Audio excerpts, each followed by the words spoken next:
Trygg v.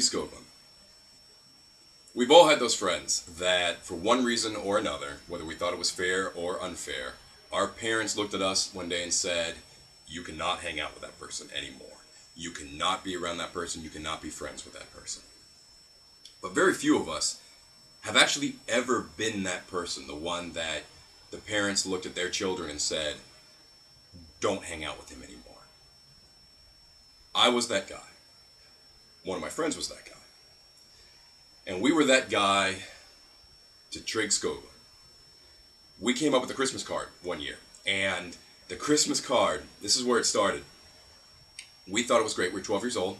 We used my mother's computer and we made a postcard for everybody else to read, to get in the mail. We thought it was a cute idea. Didn't help that on the card were 3 babies, and on top said, it was a little jingle. We thought it was very clever at the time.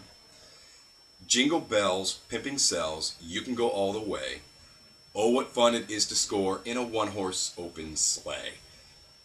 In retrospect, terrible idea, but we thought it was hilarious. And that was the kind of person Trygg was. He went for it and he loved it, and he was banned from us. Right after the next day, he was banned from us.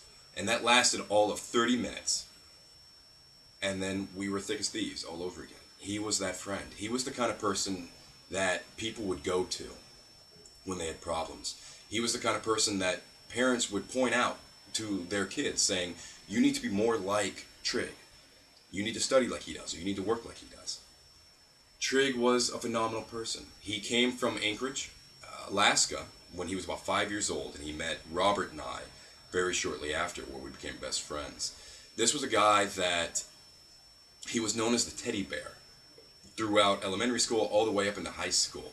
He was the guy you went to whenever you had a problem. I remember so many of my friends would have issues, and they would turn to him, and he would take them in. He would comfort them. It didn't matter who you were. If you had a problem, he was there for you. And he would go out of his way to help you out. A prime example of that is when I was 15 years old, my parents and I were kicked out of our house. And I honestly lived on the streets for about 3 weeks. I was eating out of dumpsters. I was eating out of trash cans. It was terrible. And his mother, remember, he was banned from associating with me when we were 12 years old. Well, 3 years later, this still held. He snuck me into his house and kept me in his closet for 4 days. 4 whole days, trying to hide me from his mother and his father.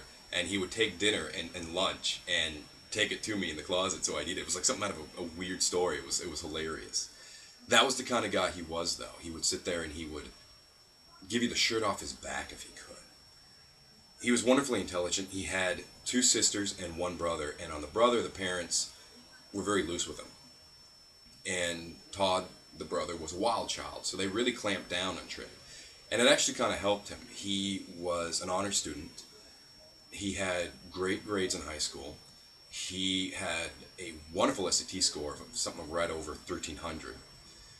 But he was also an athlete. In fact, he played center ever since the Pee-wees to high school.